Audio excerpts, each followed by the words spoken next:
Hello, my guys, gals, and non-binary pals. This is me coming at you for another week, another lame-ass review of Supernatural. Tonight, we're covering Supernatural Season 13, Episode 13, Devil's Bargain. Um, this was a Buck Lemming episode, and if you don't know that, they're the writers of the show, a pair of writers. Usually they're known for killing off fan favorites and creating some very questionable behavior among the characters. They're not super loved, to say the least, in the fandom. So, call me pleasantly surprised with this episode. Sure, it was Lucifer heavy, which is not my favorite character, as some of you may have gleaned from some of the past videos. But I liked the new plot twists in the show. There was a lot there to digest. I like the new character intros. Um, uh, Start with Dean and Cass and Sam being reunited. So we have Team Free Will, not quite 2.0 yet because Jack's not there. But we have Team Free Will back together again, and Dean and Cass having that heart to heart was precious. Dean feeling like wrapped up all up in his guilt because he didn't realize it wasn't Cass, and he feels he should have known better. And Cass is just like, oh, it was basically something like he would have said a couple seasons ago when it was, we're both dumbasses kind of thing. It's they'll do anything for each other. That's anybody on Team Free Will, and they make rash decisions that puts everybody at risk. So I understand both point of view that was being presented there, and I like the way it was done. The emotional impact was well portrayed by both Jensen Ackles and Misha Collins. So kudos. That was a lot of power pack moment in very few words. So good on you, boys, as always. And we have Sam dealing with his. We realized just how much Lucifer impacted Sam in the last episode with Rowena, but this episode we're directly seeing Sam's realization of Lucifer being back, which we can kind of see his reactions in a whole new light. So I think the tormented Sam, Jared pulled that off really, really well. I think, in slight cues, it just so subtle, and yet it's still noticeable. So just the facial tics and so on and so forth. So I think he did really, really well.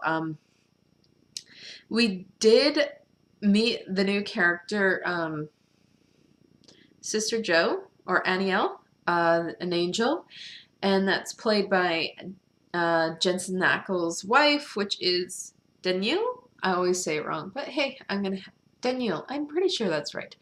Anyway, she is a gorgeous, talented, wonderful woman, and I've gotten to know her through Jensen's actions and her projects with Misha as well, and she really stands out as a good-hearted kind of person. I've only seen her in some smaller stuff, so and of course 10-inch Heroes. So this is my first exposure to her as an actress, and I actually thought she was selling it really, really well.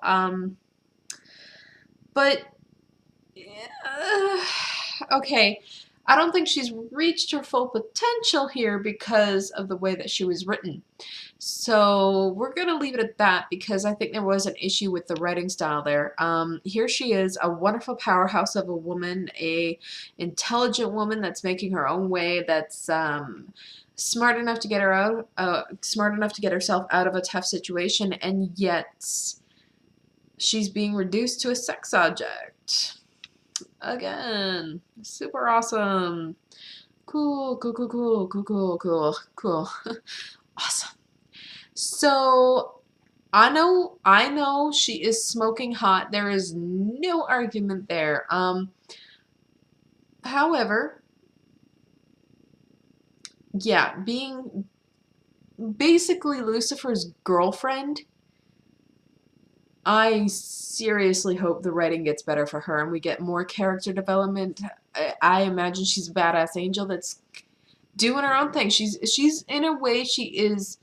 I can see her going the way that Cass is, in the way he is rebelling, or Anna went.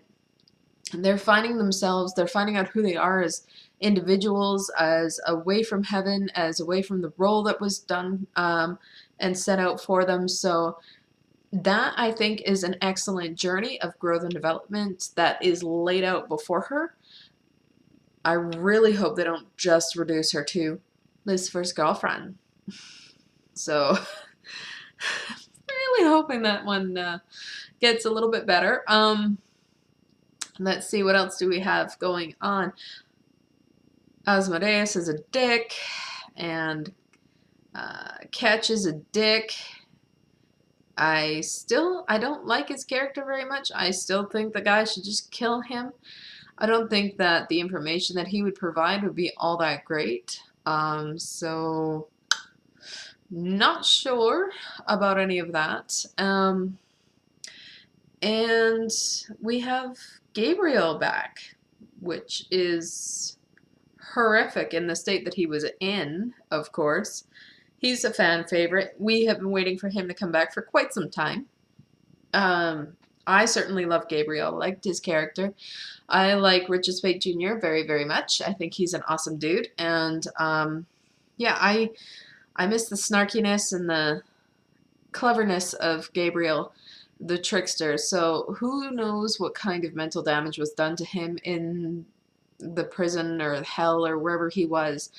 But I think we're going to see a darker Gabriel for a while. Maybe some Winchester might bring him back into the light. We don't know. We'll see how it goes. Yeah, so I'm pretty excited to see Gabriel back. I'm pretty excited next episode. Jack and Mary are back in the scene. We'll find out more about what happens with that plot twist. And like I said, there was a lot of setup here. It was like setting up pins to be knocked down. So we'll see what happens.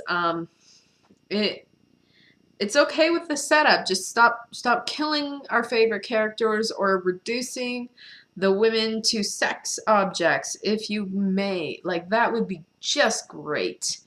Yeah.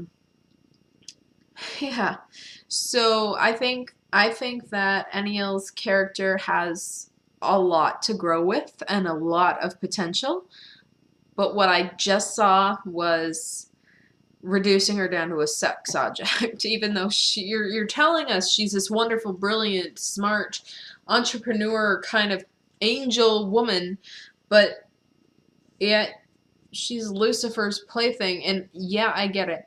She is being cunning and keeping herself alive by using seduction and her grace. Like, you know, femme fatale, I get it. It's just, could we get something more? That'd be cool. I'd like to do this character right, you know. It'd be cool to see her develop more. That's all I'm saying. So I'm super glad that we have Team Free Will back. Soon we'll have Team Free Will 2.0 back. And Cass and Dean are back together communicating, hopefully a little bit more next episode. And Sam's still going through his inner turmoil. He is still facing the realities of Lucifer being on the loose. And then we get Gabriel back. Woo! Okay, so that was a shit ton to cover. If you don't like watching these videos, then I suggest you stop. If you do, go ahead and hit like down below. If you really like my videos, you can go ahead and comment. We can engage, we can discuss. Nobody ever does. Y'all are quiet bugs. And we can also, if you really, really, really like my video, hit subscribe. That sound in the background is my dog drinking water. She's very loud, if you can hear that. Anyway, yeah, so if you didn't realize there was spoilers in this video, then you probably shouldn't be watching fan review videos on YouTube. Anyway, that's all. This is basically covering everything you've already seen with your own two eyes. Thank you, my lovelies, and we'll be seeing you next week. Bye! button.